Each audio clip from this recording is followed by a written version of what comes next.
Abandoned on a desert world with twin sons, a former queen was left to die by her own husband. But she didn't just survive.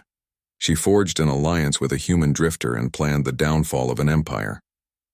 This is the story of how Vera turned betrayal into a revolution, using encrypted data and a stolen ship to expose war crimes to the entire galaxy.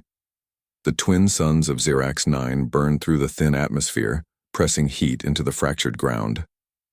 Ancient stone structures stood crumbling at the edges of the expanse, their sharp angles blurred by waves of rising air. Vera Thor lay half-buried in the fine red sand, her royal garments torn and dust-coated. She could feel each grain against her skin, each breath a struggle in the oppressive dryness. Her throat felt lined with glass, her lips cracked and bleeding. The memory of Corin's ship lifting off without her played behind her eyelids each time she blinked. There had been no argument, no final confrontation, just the slow, deliberate rotation of thrusters as he left her behind. He had told the attendants she was staying behind for meditation. She knew better. This was no oversight. It was execution without witnesses. She focused on the pain in her side where she had fallen against a rock outcropping. That pain was real. It was something to anchor to, something to fight against. Her mind drifted, pulled toward the beckoning stillness of surrender. But something in her chest tightened, a cold nod of refusal. She would not die here. Not like this. Not for him. The world swam around her, heat twisting the horizon into liquid shapes. She saw phantom figures moving at the edge of vision, shadows that were not there. Her body was failing, but her mind sharpened. She thought of the way Corin had smiled at her during their last meal together, the casual way his hand had brushed hers. All of it a performance, all of it waiting for this moment. She understood then that her death was meant to be quiet, neat, a queen disappearing on a backwater planet, a tragic accident. No inquiry, no questions. But as her fingers dug into the sand, she felt a new sensation, not desperation, not panic. Something colder, cleaner. It was vengeance taking shape in her mind like a blueprint she had not asked for but would now follow. She would not be rescued. She would not be mourned. She would become something else, a reckoning. Her survival was no longer about breath or water. It was about justice, a precise calculated undoing of everything Corin had built on lies. Her hands shook as she pushed herself up slightly, sand sifting from her sleeves. The movement cost her what little strength remained. She looked toward the horizon where his ship had vanished. There would be no mercy in her return. No forgiveness. Only evidence. Only exposure. Her mind, once clouded with duty and decorum, now narrowed to a single purpose. She would live. She would find a way back. And when she did, she would dismantle his throne stone by stone. The heat pressed down, but her thoughts were clear now, focused like a weapon being sharpened. She was no longer a queen left to die. She was the beginning of an end, his end. And somewhere in the silence of that desert, a rebellion was born not in shouts or battles, but in the steady, unbreakable will of one betrayed woman. Her journey started here in the sand. It would end where Corin least expected, in the heart of his power, with the truth ringing in his ears. Rennick saw her from a distance, a pale shape slumped in the sand, like refuse dropped by a passing freighter. He'd been tracking a faulty solar relay when the glint of something unnatural caught his eye. The desert taught you to ignore such things, wreckage, bones. Things left behind weren't meant to be found. His home was a dented cargo pod half buried in a canyon wall, shielded from the worst of the suns. He seldom went out of his way for anyone, yet he found himself walking toward her, boots sinking into the soft red dust. Up close, she didn't look like much. Skin burnt, lips blistered, clothing torn, another soul chewed up and spat out by Xerax 9. He knew the type. Drifters, fugitives, people with more trouble than sense. He should have turned back. He almost did. But something in the way her hand was still curled, fingernails dug hard into her palm, made him pause. Not limp, not given up. He crouched, brushing sand from her face. Her skin was hot, but her breath was shallow, steady. Still fighting. He made a low sound in his throat. Stupid, reckless.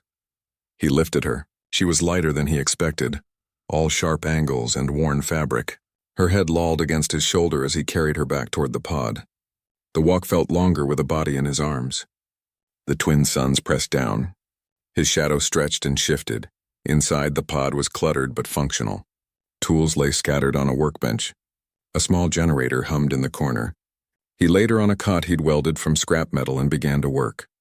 He cleaned the sand from her wounds, applied salve from a tin, wrapped a clean rag around a deep cut on her arm. His movements were efficient, ungentle. He wasn't a medic. He was a fixer. He treated her like another broken machine. When her eyes opened, they weren't clouded with confusion or fear. They were clear, focused, dark and sharp. She didn't thank him. She didn't ask where she was. She simply watched him, taking in the dim light, the metal walls, his grease-stained hands. He saw no relief in her expression, only assessment. She pushed herself up slowly, wincing but not stopping. Her gaze swept the pod, the tools, the comm unit, the modified power cells stacked near the door. She wasn't looking at a savior. She was inventorying assets. Her voice was rough from thirst but steady. "You live out here alone?" He nodded, wiping his hands on a rag.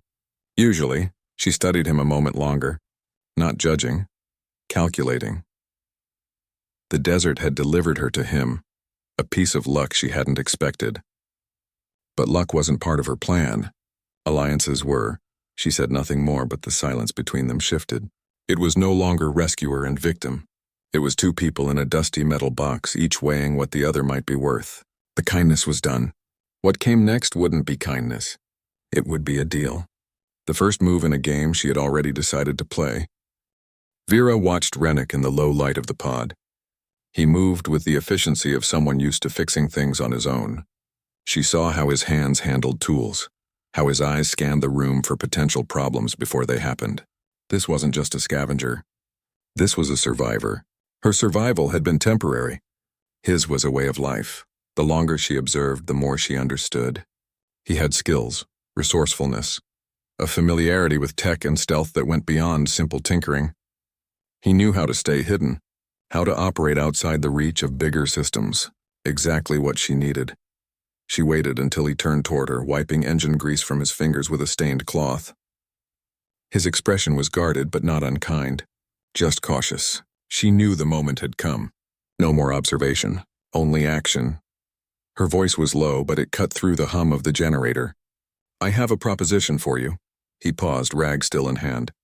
"What kind?" She met his gaze without hesitation. "Help me, and I will marry you." The words hung in the air between them.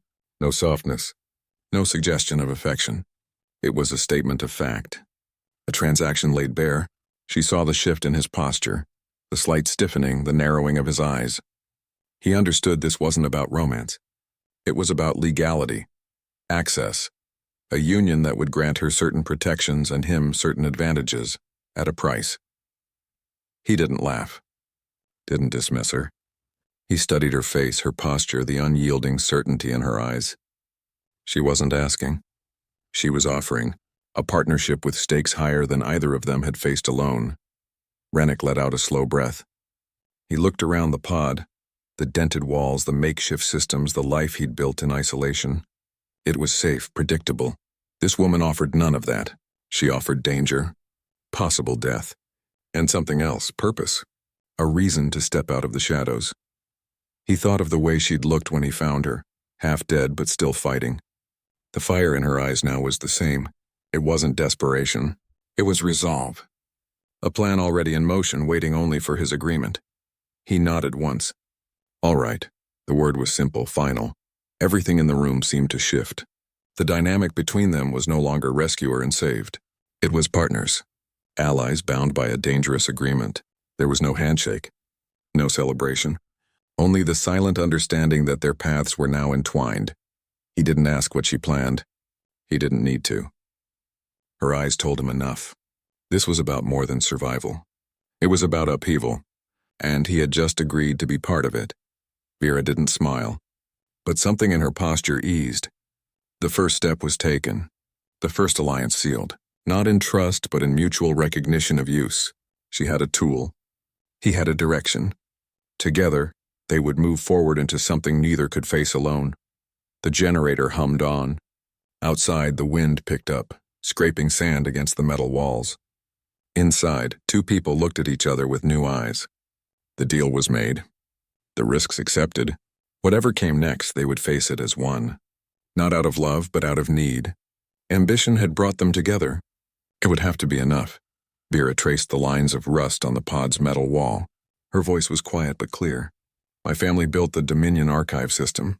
Not just the public layers, the deep vaults. The ones that were never meant to be found. She turned to face Rennick. I have access codes, biometric keys, protocols that haven't been used in generations. Rennick set down the hydro spanner he'd been cleaning. What's in them? Evidence, she said. Not just of Corin, of everything. Centuries of treaties broken, planets stripped of resources, populations relocated without consent, war crimes covered up with falsified logs. He didn't just betray me. He's part of a system that betrays entire worlds. She explained how the data was stored in fragments across multiple systems, hidden in relay stations, buried in derelict satellites, even encoded in public monuments. Each cache was protected by lethal security measures, ion traps, neuroshock fields, automated defense drones that targeted unauthorized access with lethal force. The information was scattered like pages of a forbidden book no one was meant to read.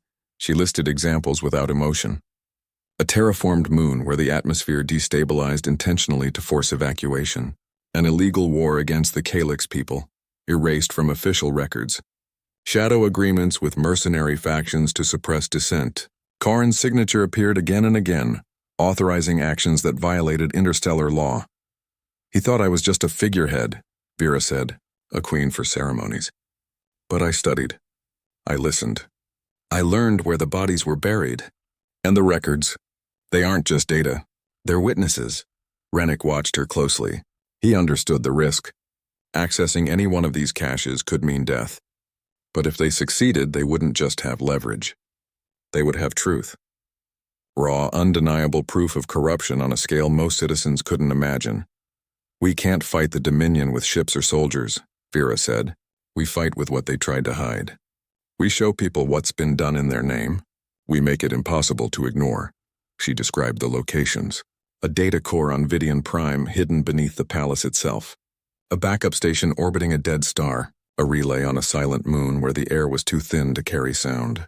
Each one required precise timing, specific codes, and a willingness to face whatever guarded them. I know the pathways, she said. The entry sequences. The failsafes. But I can't do it alone. I need your help with the tech. Your knowledge of systems like these. Your ability to stay unseen. Rennick didn't answer immediately. He looked at the schematic she sketched on a scrap of metal with a piece of chalk. He saw the complexity. The danger, but he also saw the potential. This wasn't just revenge. It was revelation. He nodded slowly. Where do we start? Vera's expression didn't change, but something in her eyes sharpened. The nearest cache is 3 sectors from here. A comms relay that went offline years ago. Officially, it's dead. In reality, it's one of their most active record keepers. It's heavily guarded. But we can reach it, she laid out the plan.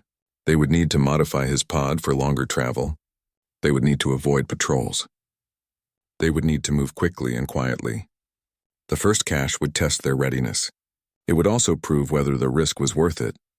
The generator hummed in the corner. The air in the pod felt charged like before a storm. They were no longer just 2 people hiding in the desert. They were about to become thieves of truth. And what they stole wouldn't just change their lives. It would change the galaxy. Rennick picked up the hydro spanner again. Let's get to work. 2 people couldn't bring down an empire. They needed skills they didn't have. Connections they couldn't make alone. Vera and Rennick began their search in the Outer Rim, where loyalties were thin and survival was the only law. They weren't looking for soldiers. They were looking for specialists. People who knew how to work in the shadows, who understood systems, machines, and the art of staying quiet. Their first stop was a dusty repair bay on a mining asteroid. The air smelled of ozone and old oil. Tick worked in the center of the chaos, all 6 arms moving at once. He was beetle-like with a polished carapace that reflected the dim workshop lights. He was installing a thruster modulator while simultaneously recalibrating a comms array with 2 other hands. A third set wiped grease from a tool rack.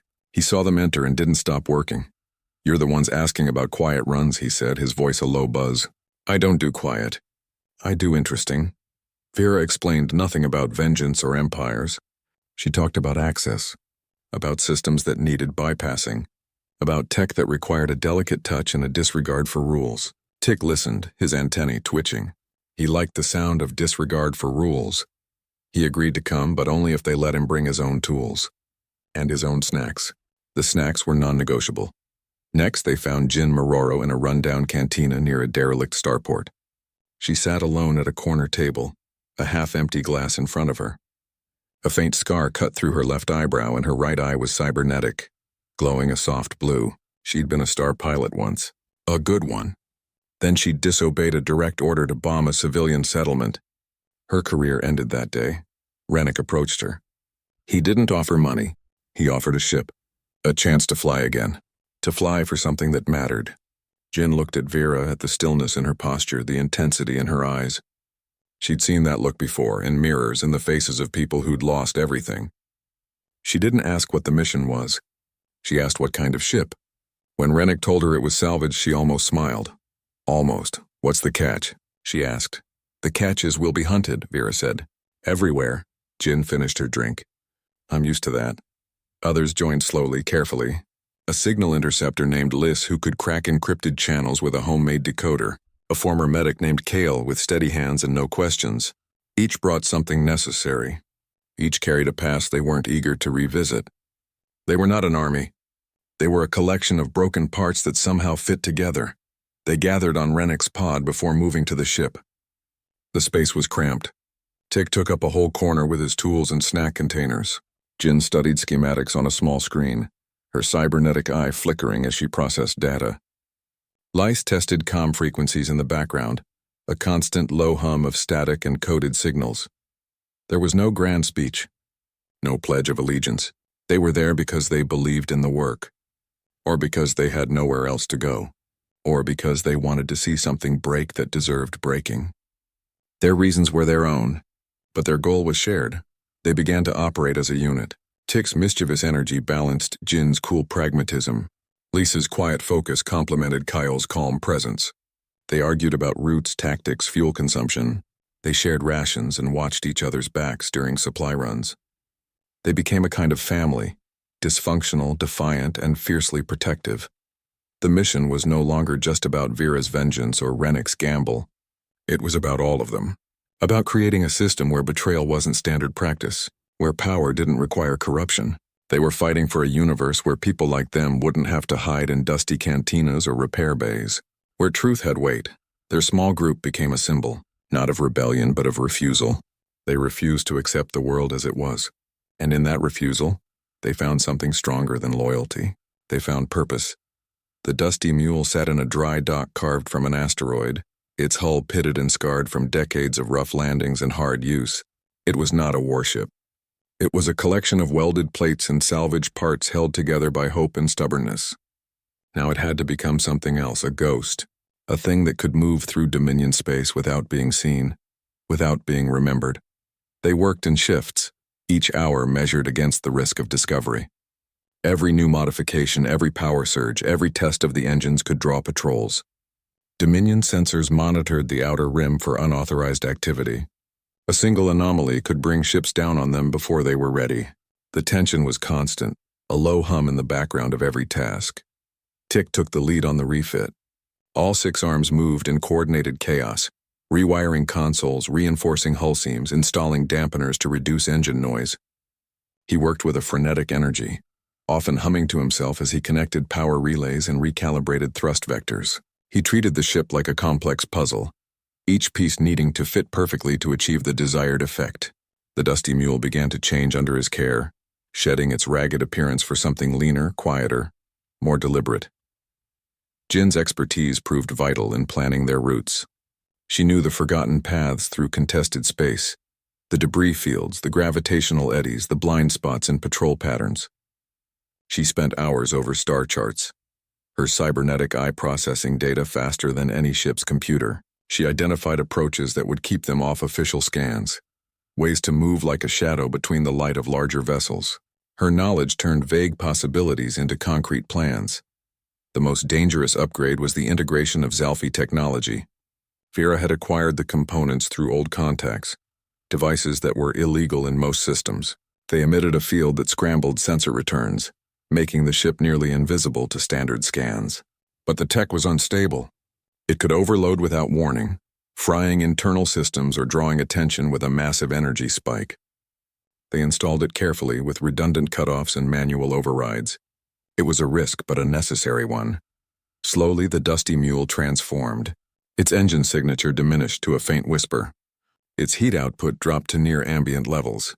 On a scanner, it would register as background noise, a piece of space junk, a glitch in the system. It could slip through checkpoints undetected, a phantom in the machine of Dominion control. They also forged new identities. False registration codes, fabricated trade licenses, invented cargo manifests. They became traders from the outer rim, dealing in scrap and rare minerals. Their story was bland, unmemorable, the kind of background noise that bored port officials waved through without a second glance. Their disguises were not just physical. They were digital, woven into every system of the ship. After weeks of work, the dusty mule was ready. No longer a salvage vessel, now a stealth craft, capable of infiltrating the most secure facilities in the Dominion. It sat in the dock, silent and dark, waiting. What had once been a rusty heap now carried the weight of their entire mission. The fate of worlds rested in its ability to remain unseen, to deliver them to the truth and then bring them out again. It was their key, their shield, their only chance. Vidian Prime's archive spire rose from the city like a blade, its polished surface reflecting the pale sky. It was one of the most secure locations in the Dominion, a fortress of knowledge guarded by layers of lethal technology. To breach it was to risk instant death. Detection meant swift, silent elimination. Every step inside was recorded, every breath analyzed. There were no second chances. Vera moved through the lower corridors with quiet certainty. She knew the architectural plans, the guard rotations, the blind spots her mother had shown her as a child. Rennick followed close behind, a compact tech kit in his hand. His focus was absolute. He bypassed pressure plates and disabled motion sensors with precise economical movements. The air hummed with the low frequency of active security fields. They reached the central data chamber. Rows of memory crystals pulsed with soft blue light in the near darkness, each one holding centuries of records. The scale of it was immense. Vera's target was a specific vault at the chamber's heart, sealed behind a bio-locked door. Only Corin's genetic signature could open it. But Vera had a workaround, an old emergency protocol, forgotten by everyone but her. Above them, in the dusty mule's cockpit, Jin monitored the facility's external defenses. Her hands moved over the controls, keeping their ship hidden in the sensor shadow of a communications array. She watched patrol patterns, her cybernetic eye tracking thermal signatures. She was their lookout, their escape route. Her voice was calm in their ears, a steady stream of information and warnings. On the streets below, Tick was creating chaos. He'd hacked into the city's transport grid, sending automated cargo drones into confused, looping patterns. Two collided midair, scattering debris across a major thoroughfare. Alarms blared. Security forces scrambled to contain the incident. It was a distraction, loud and messy, designed to pull attention away from the archive district. Tick watched from a rooftop, all 6 arms crossed, satisfied with the noise. Inside, Rennick placed a small device against the vault door. It emitted a low-frequency pulse, mimicking an ancient override command Vera had provided. The door didn't slide open. It clicked, then unlocked with a sound like breaking ice. They slipped inside. The vault was smaller, colder. The crystals here glowed with a deeper, more intense light. Vera went directly to a specific console, her fingers flying across the interface. Files began to download. Evidence of illegal wars, terraforming crimes, secret treaties with outlaw factions. Then she found it. Records of meetings, resource transfers, communications, all pointing to one name, the Void Covenant. Rennick watched the data stream across his portable screen. His expression tightened. This was more than political corruption. This was collaboration with something far more dangerous, a faction that operated outside known space that fed on instability and despair. Corin wasn't just a tyrant. He was a conduit for something worse. An alarm sounded deeper in the facility, different from the distraction outside, closer. Red lights flashed along the corridor outside the vault. They'd triggered something, a secondary security protocol. They had minutes, maybe less. Rennick grabbed the data core, disconnecting it from the console. Vera was already moving, her face set. They had what they came for, proof of Corrin's betrayal, and now, his alliance with a cosmic threat. The risk had been immense. The reward was a weapon that could shatter his power, but the cost of letting this information fall into the wrong hands was unthinkable. They moved back into the main chamber, the data core secure in Rennick's pack. Guards were converging. Energy rifles hummed to life. They had to move fast. The proof was theirs. The next move was already forming in Vera's mind. Exposure, not just to the Dominion, to the entire galaxy. The Festival of Ascendancy was Corrin's annual spectacle, a display of power broadcast across the Dominion. Millions would be watching as he stood atop the palace spire, projecting strength and unity. It was the perfect moment to shatter that image. Vera knew truth required an audience. It needed to be delivered where it would hurt the most, in the open during his greatest triumph. They gathered around a holographic projection of the palace grounds. The plan was clear and every part of it was dangerous. They would hijack the central broadcast feed, overriding Corrin's speech with their own transmission. The evidence from the archives would flood every screen in the Dominion. It had to be seen. Not in fragments, not in whispers, but as an undeniable wave. They coordinated with scattered allies, sympathizers on 3 different worlds, resistance cells operating in silence. Each had a role. Some would create disturbances at local relay stations. Others would jam backup communication channels. The goal was chaos, but controlled chaos. Enough confusion to mask their intrusion. Not so much that the signal itself was lost. Every action had to be timed to the second. Vera prepared the message. It was not a rant or a plea. It was a calm, direct indictment. She would speak the truth plainly, supported by documents, logs, and recordings, proof of crimes that could not be explained away. She rehearsed the words until they felt inevitable. There was no anger in her tone, only certainty. Rennick focused on the technical side. He built a signal booster powerful enough to override the palace's broadcast frequency. It was a delicate piece of engineering, capable of piercing hardened systems without triggering immediate shutdown protocols. He worked in the Dusty Mule's cramped engineering bay, his hands steady amid a tangle of wires and components. One miscalculation and the entire system could fail, or worse, alert Corrin's technicians. Tick repurposed maintenance drones into stealth infiltrators, modifying them to carry signal repeaters deep into the palace infrastructure. They would act as relays, ensuring their transmission reached every corner of the network. He worked quickly, his 6 arms moving in practiced rhythm. Each drone was a risk. Each one could be detected. Jin studied the approach. The palace was protected by automated sentinels and psychic wards, its airspace tightly controlled. She charted a path through the planet's magnetic storms, using the natural interference to mask their approach. The Dusty Mule would have to fly dangerously close to the energy disturbances, relying on its modified systems to stay intact. Her cybernetic eye flickered as she processed data, identifying the precise moment to make their move. The tension was palpable in the hours before the festival.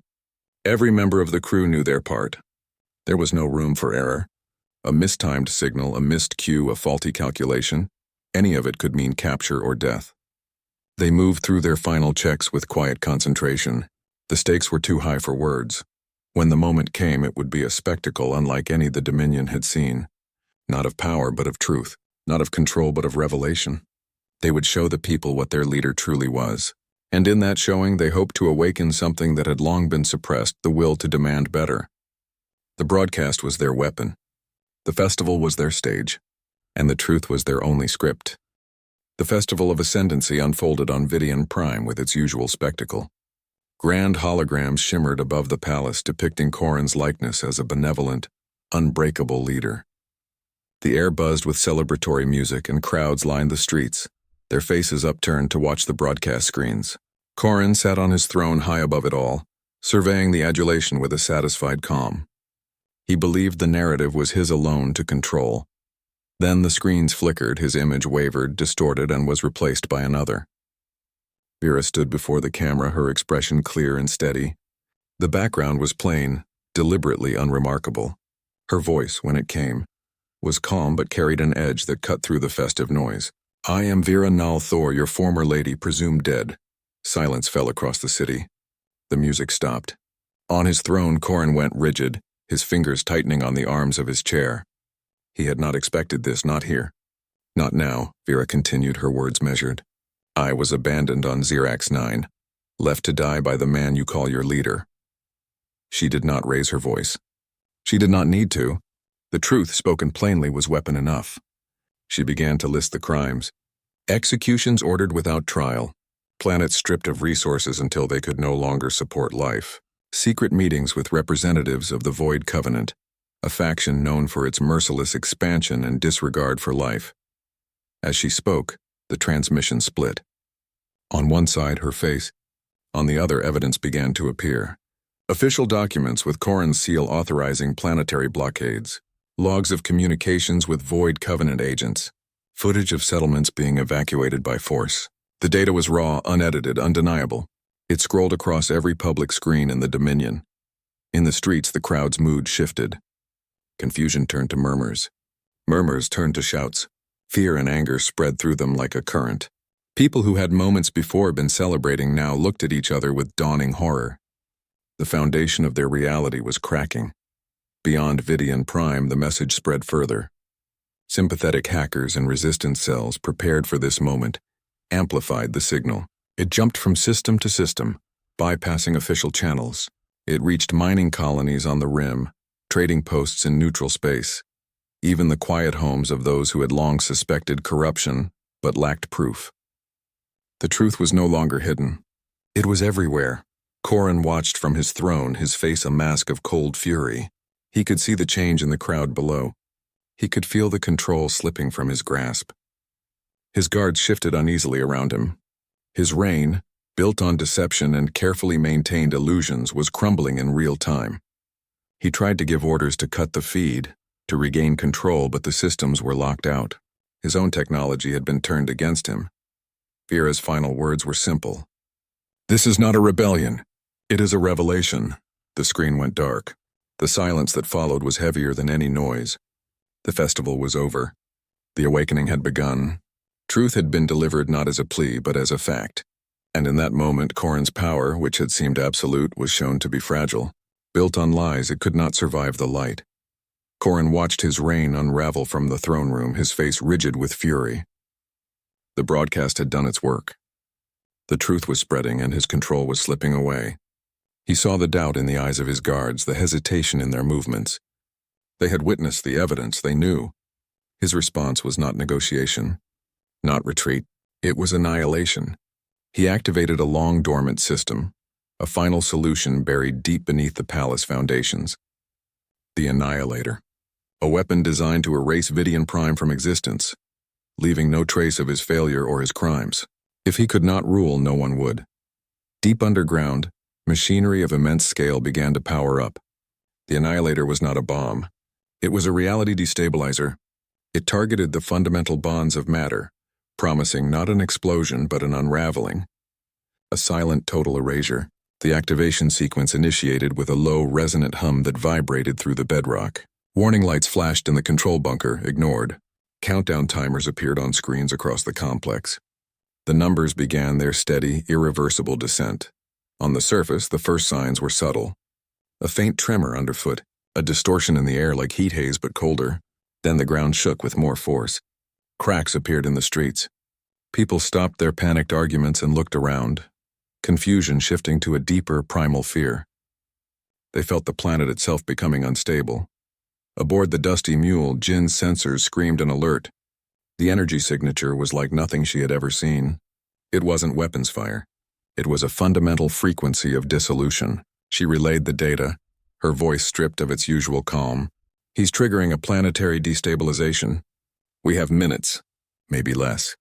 The mission changed in an instant. Proving the truth no longer mattered. Saving lives was the only priority. They had to stop the Annihilator before it consumed everything. Vera accessed the schematics they had taken from the archives, searching for a weakness. The weapon was designed to be unstoppable once activated. Its fail-safes were all geared toward preventing shutdown. But every system has a flaw. She found it. A manual override conduit leading directly to the core. It was a maintenance access not meant for emergency stops. It would require someone to enter the chamber itself and physically disrupt the reaction. It was a suicide mission. The energy levels near the core were catastrophic. Shields would fail. Systems would fry. A living being would be vaporized in seconds. But it was the only way. The countdown continued its relentless march. The tremors grew stronger. Buildings shuddered. The air itself seemed to warp and thin. They had to move. The dusty mule dove toward the palace, weaving through the chaos in the streets. Jin pushed the ship's stealth systems to their limit, ignoring the strain alerts. Tick worked furiously on a portable dampener, trying to build a device that might shield someone for a few precious seconds inside the chamber. It was a desperate gamble with untested tech. Rennick studied the schematic on his screen, his face grim. He understood the physics. He knew the odds. The conduit was a narrow shaft leading into the heart of the energy field. There would be no return. He looked at Vera, at the crew, at the world falling apart outside the viewport. The truth had been their weapon. Now survival was their only goal. He made the decision without speaking. He began pulling on a heavy protective suit, his movements deliberate. The manual overload was their only chance. He would be the one to trigger it. The Annihilator's core glowed with a searing, unstable light, its energy field distorting the air around it like a heat mirage. The countdown timer on the main console showed less than 4 minutes. There was no time for debate. Rennick looked at the narrow access conduit, a maintenance shaft leading directly into the heart of the reaction chamber. The suit he wore was standard thermal gear, not designed for that level of exposure. It would offer seconds of protection at best. He didn't hesitate. He turned to Vera, his face calm despite the tremors shaking the ground beneath them. "I'll plant the charges," he said. His voice was steady, as if he were announcing a minor repair, not a suicide mission. He adjusted the straps on his pack containing the shaped explosives. They were small but powerful, designed to trigger a cascade failure in the core's containment field. It was the only way to stop the reaction before it consumed the planet. Vera's hand shot out, gripping his arm. Her fingers were tight. Her eyes were wide, not with fear for herself but for him. She started to speak, to argue, to find another way. He stopped her with a small, almost imperceptible shake of his head. There was no other way. The math was final. The choice was made. He gave her a faint, wry smile. "Always did hate the cold," he said, his tone light. "Guess I'm about to get a real blast of heat." The joke was weak, but it was his. A last attempt to soften the blow, to remind her of the man behind the action. He pulled his arm free gently. His eyes held hers for a final moment, a look that contained everything they had built together. The alliance, the trust, the quiet understanding that had grown into something deeper. Then he turned and moved toward the shaft. The hatch hissed open, revealing a tunnel filled with a blinding blue-white glare. The heat washed over them, intense even from a distance. He didn't look back. He stepped into the opening and began his descent, hand over hand on the ladder rungs. The light swallowed him quickly, his form becoming a silhouette, then a shadow, then nothing at all. Vera stood frozen, watching the empty hatchway. The console beside her continued its count. 2 minutes. The only sound was the deep, angry hum of the weapon and the frantic beating of her own heart. Inside the core, Rennick moved with deliberate speed. The air was thick with energy, each breath a burn in his lungs. His suit's sensors screamed warnings, then fell silent as they overloaded. He fixed the charges to the primary conduit junctions, his hands steady despite the shaking metal and the searing pain. He finished the last connection as the timer on his wrist cinched 45 seconds. He took one last look at the chaos around him, a storm of pure power, and triggered the detonator. On the surface, the countdown timer hit 10 seconds. Then it stopped. The numbers froze. The deep hum of the Annihilator cut off abruptly, replaced by a deafening silence. The ground stilled. The warping in the air smoothed out. For a long moment, nothing happened. Then a deep internal rumble echoed from below, a sound of collapsing energy and failing systems. The Annihilator was powering down, its core destabilized by the internal blast. The weapon was neutralized. The planet was safe. The victory was absolute. But the control room felt hollow. The silence was not relief. It was absence. Vera stared at the empty shaft, the reality settling over her. He was gone. His sacrifice had saved them all, but the cost was written in the sudden stillness of the room and the emptiness where he had stood.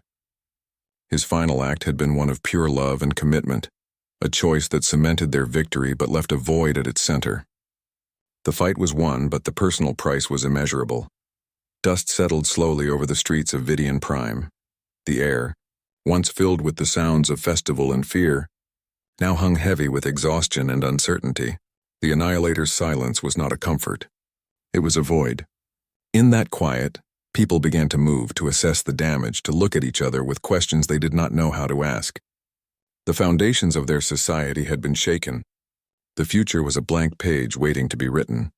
Corin was found in his bunker, surrounded by the screens that had once shown his power. Now they were dark.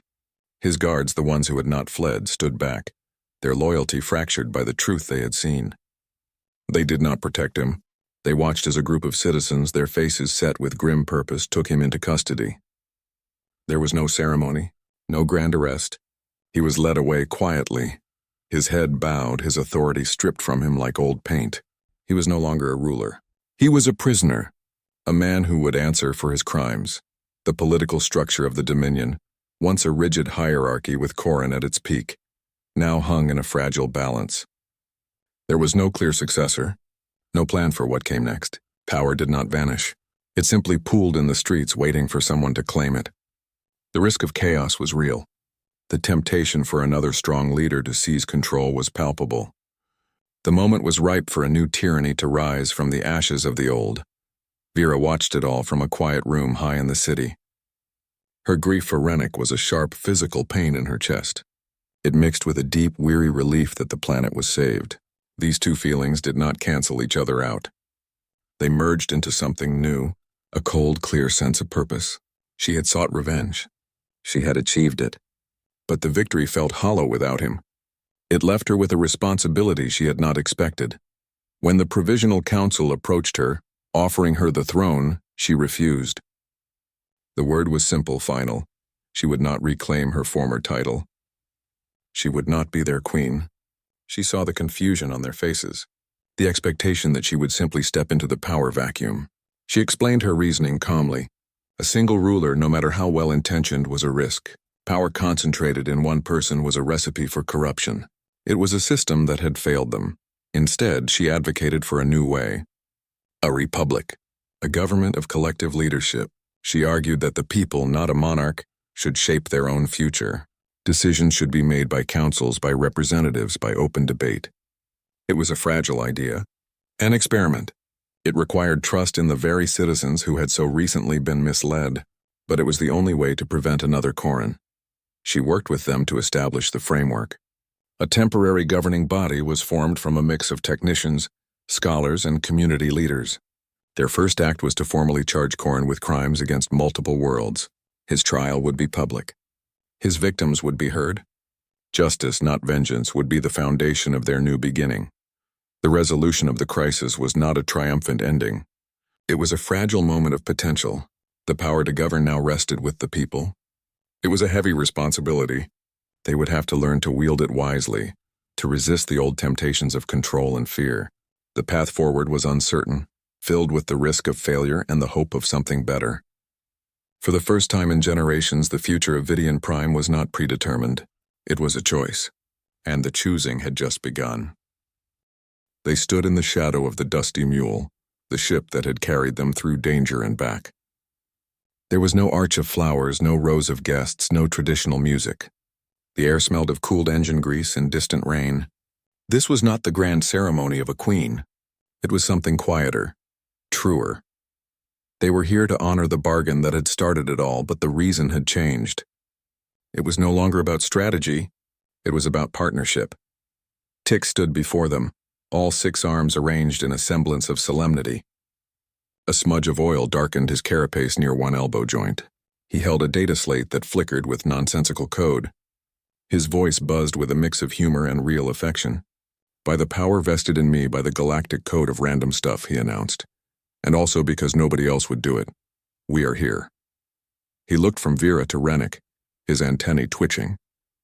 "You two sure about this?" Last chance to run. They didn't run. They stood close, hands linked. Their clothes were simple, practical. No royal silks, no formal uniform.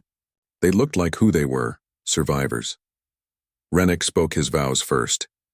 His voice was low, but it carried in the quiet space. He promised to stand beside her, to fix what was broken, to share the quiet moments as well as the fights. Even if she bans chili from the kitchen, he added, and a real smile touched his eyes. It was a reference to a past argument, a small thing that had become a joke between them. The promise was not about grand gestures. It was about daily life, shared space. Vera's turn came. She looked at him. At the man who had carried her from the desert, who had followed her into the dark, who had come back from the impossible. Her voice was clear. "I'm alive," she said. It was a statement of fact, but it held everything. Her survival, their fight, the future they would build. She vowed to fight with him, to build with him, to share the weight of memory and the hope of peace. Her words were not those of a queen to a subject. They were those of one soldier to another, one partner to another. The ring was unlike any she had ever worn. Rennick had made it himself. A band forged from a piece of the dusty mule's hull, its metal warm and familiar. Fused into it was a tiny shard of glass made from the red sand of Xerax 9. The desert where she had been left. The desert where he had found her. It was not a jewel. It was a story. A reminder of where they began and what they had overcome together. He slipped it onto her finger. It felt solid. Real. Tick made a satisfied clicking sound. "All right then. That's done. You're stuck with each other." He shuffled his 6 feet. "Now about that cake I built." The ceremony was over. There was no applause. Just the hum of the ship's idle systems and the sound of the wind. They were married. The union had started as a dangerous deal. It had become a symbol of resilience. A choice made beyond duty, beyond strategy. They had chosen each other. Not for an empire, but for a life. The wreckage around them was not a ruin. It was a beginning. Their beginning. Era 7 was a world of soft rain and deep green, a place where the air held the scent of blooming things and damp earth. They built their home on a hillside overlooking a valley, using panels salvaged from the dusty mule and timber cut from the local trees. The structure was a hybrid of their past and present, metal and wood woven together with vines already beginning to climb the walls. Solar mats provided power for their lights and basic systems. It was not a fortress. It was a shelter. A place meant for peace. Peace did not come easily. The silence was unnerving after years of alarms and engine hum. Vera would wake in the night, her heart racing at a sound that wasn't there. Rennick found himself scanning the skies instinctively, looking for threats that never came. The absence of danger felt like a presence itself, a quiet they had to learn to trust. They moved through their new routines with a caution that slowly, day by day, began to soften. They planted a garden. Vera used seeds collected from 100 different worlds, each packet a memory of a place they had been. Some plants thrived in the rich soil and mild climate. Others struggled, their leaves curling in the unfamiliar air. She learned to tend them. Her hands, which had once held data slates and weapons, now caked with dark soil. Rennick patched the irrigation system and built raised beds from leftover scrap. They worked without speaking.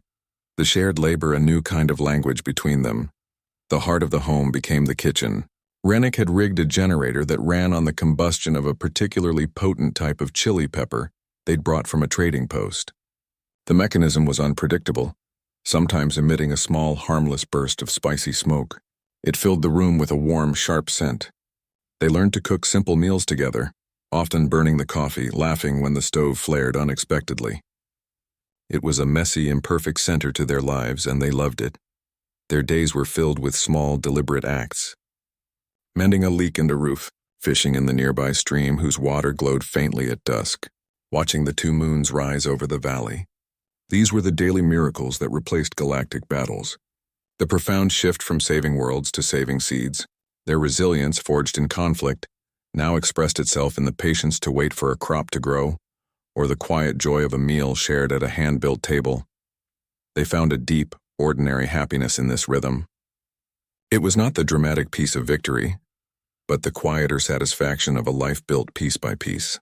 They learned each other's rhythms in this new context. The way Vera hummed when she was focused in the garden.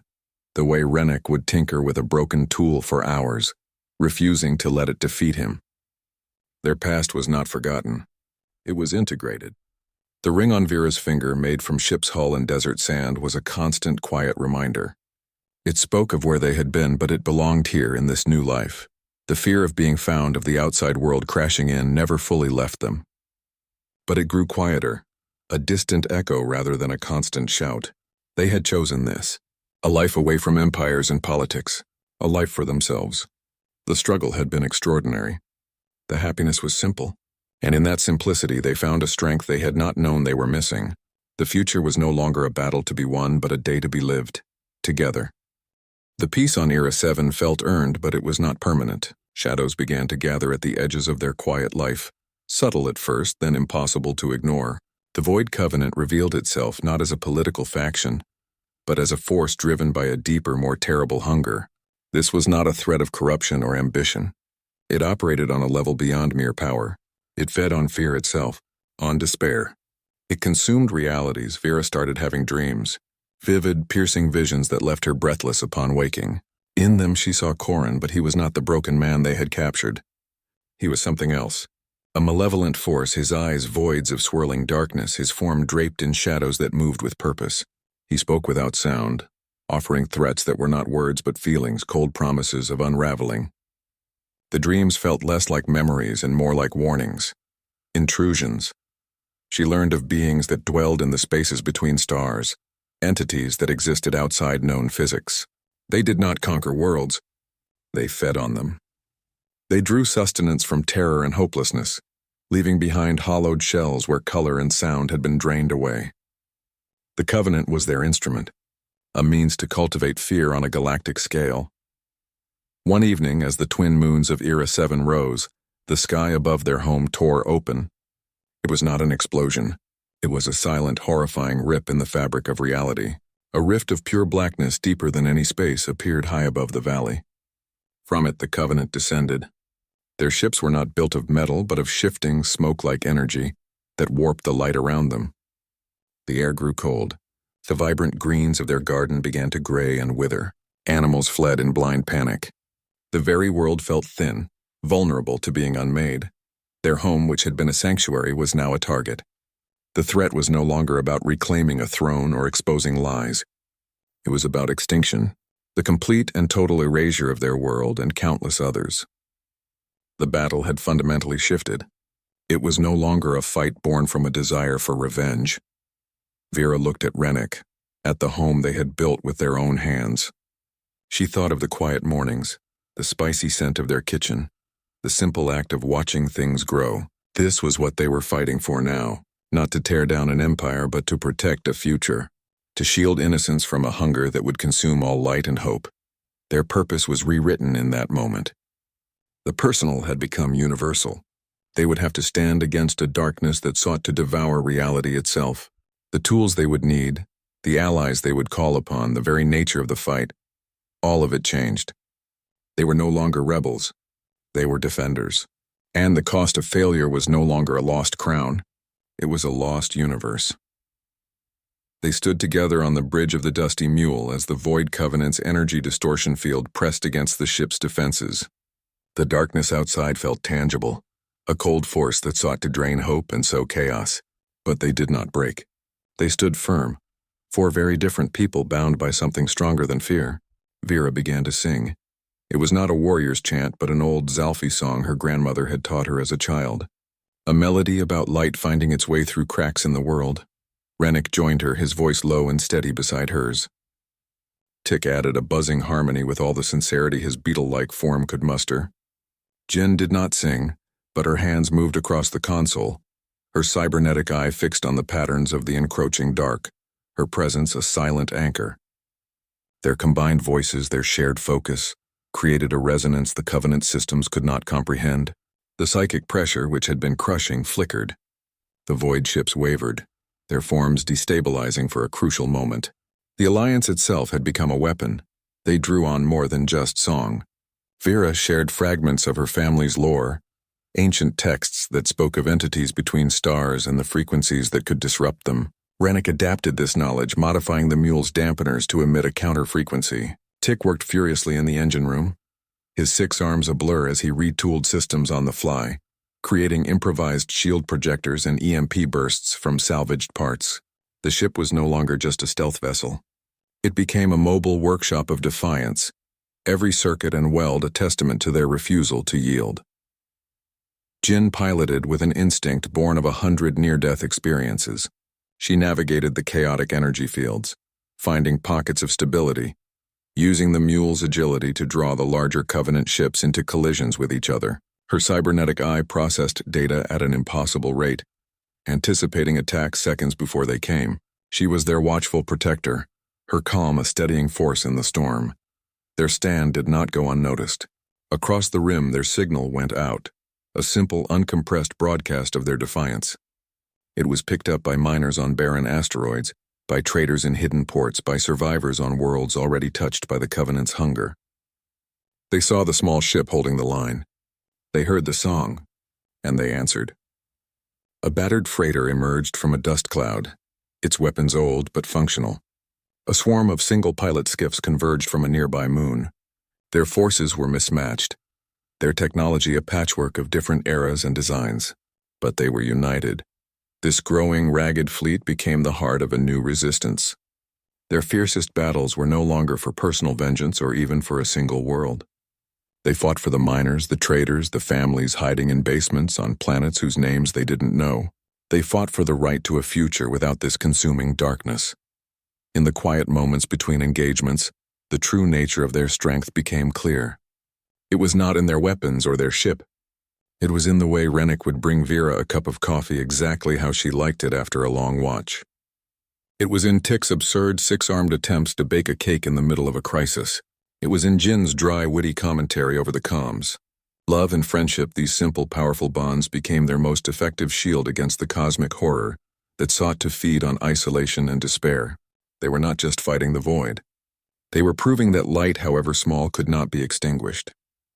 Iora 5 floated in the soft light of a binary sunset, its islands drifting like landmasses adrift on a sea of sky. Rivers of liquid light flowed between them, casting a gentle glow that made the air shimmer. This was the place they chose. Not a throne room or a battlefield, but a neutral ground of impossible beauty. It was a deliberate setting, a message in itself. They decided to make their stand public, to invite the galaxy to witness not just their fight, but the reason for it. Vera and Rennick would renew their vows, but this time with an audience. The risk was high. Broadcasting their location could draw the Void Covenant's wrath. It could invite new enemies, but the potential reward was greater. They needed to show a fractured galaxy that unity was possible. That love could be a catalyst, not a weakness. The ceremony was arranged on the largest floating island, a plateau of smooth, white stone. Tick had taken charge of the decorations, which mostly involved a massive, lopsided cake that seemed to defy several laws of physics. It was a colorful, chaotic structure of layered confections with frosting dripping down one side. It was entirely impractical and utterly heartfelt. Jin stood nearby, her cybernetic eye scanning the horizon for threats even as she offered quiet, practical advice to anyone who would listen. Her presence was a grounding force, a reminder of the reality beyond the beauty. A chorus of beings began to gather. They came from dozens of worlds, representing countless species and cultures. Miners from the outer asteroids in worn jumpsuits, traders from the mid-rim in practical gear, scholars from quiet library worlds in simple robes. There were no grand delegations, only individuals who had heard the call and chosen to answer. They stood together on the white stone, a quiet testament to the alliance they were building. When Vera stepped forward, the murmurs ceased. She wore a simple gown the color of deep space, indigo woven with threads of silver that caught the light of the flowing rivers below. She was not a queen here. She was a leader of a different kind. Rennick stood beside her, his own clothes clean and simple, his hand finding hers. Their linked hands were the only statement they needed to make. She began to speak. Her voice was calm, carrying easily in the quiet air. She spoke of their journey, of betrayal in the desert, of a partnership forged in necessity that had grown into something unbreakable. She spoke of the darkness they now faced, a threat that sought to consume all light. But she did not focus on the fear. She focused on the response. Their vows were simple promises spoken not just to each other but to everyone listening. They vowed to stand together, to fight for a future where such ceremonies were not acts of defiance but celebrations of peace. They promised to share their lives and their fight, understanding now that the two were inseparable. Their love was not a private refuge. It was a public weapon against despair. As they spoke, their words were picked up and boosted across hacked networks, streaming into homes and ships and hidden outposts across star systems. The image of them standing together on that floating island, backed by a makeshift family and a gathering of allies, became a symbol. It was a counterpoint to the void covenant's consuming darkness, a small bright point of light refusing to be extinguished. The declaration was made. The invitation was open. The fight was now shared. The air on Iora 5 hummed with the soft energy of the liquid light rivers below, as Vera and Rennick stood facing each other. Their words, spoken quietly on the floating island, were amplified and sent streaming across hacked networks and open channels, reaching every corner of the galaxy. This was not a private moment. It was a declaration, a promise made not just to each other but to everyone listening. The tension was not in the risk of attack, though that threat remained. It was in the weight of the commitment they were making, a vow that extended far beyond their own lives, binding them to the fate of countless others. Vera spoke first. "I do," she said, her voice clear and steady, not as a queen reclaiming a throne, not as a restart of old power, but as a commitment to a shared life, a shared fight. She looked at Rennick, at the man who had become her anchor in the chaos. Her words were a rejection of everything she had been raised to value. Power was not the goal. Partnership was. They had learned that strength was not in ruling but in standing together. Rennick's response was equally firm. "I do," he said. "For the quiet mornings, for the fights we'll have about chili peppers in the engine fumes, for the future we'll build when this is done." He acknowledged the road ahead. They would not stop. They would find Corrin. They would confront the Void Covenant and whatever other darkness waited in the stars. Their retirement was a dream for someday, a promise of peace earned, not taken. But that day was not today. They allowed themselves to imagine that future for a moment. A real home, not just a shelter. Space pets with too many legs. A garden that didn't get trampled by mech suits. These were small, ordinary dreams. They held them close, not as an escape, but as a reminder of what they were fighting for.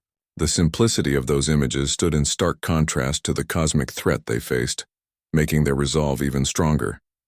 Their relationship had never been static. It was a dynamic thing, built and rebuilt with every crisis.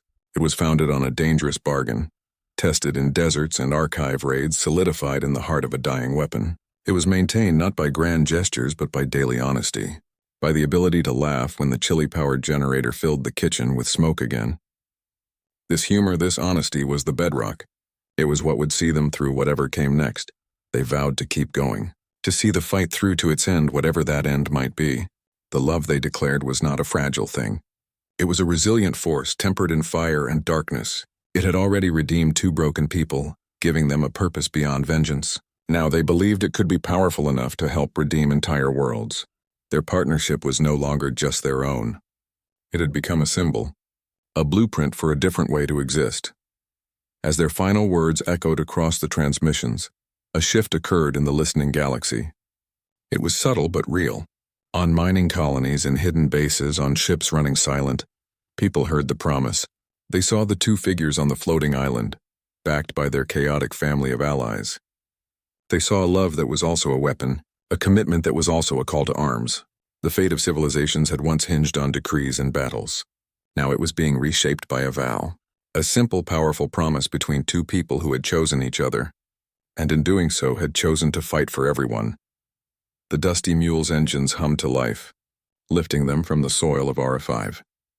Vera and Rennick watched the floating islands shrink below, their vows still echoing across comm channels. Tick and Jin stood among the gathered allies, a sprawling network of resistance born from shared conviction. Their strength no longer lay in isolation or vengeance, but in the trust they had forged with others. Together they would face the darkness ahead, proving that true power is not taken alone but built together, a galaxy-wide alliance standing firm against the coming night.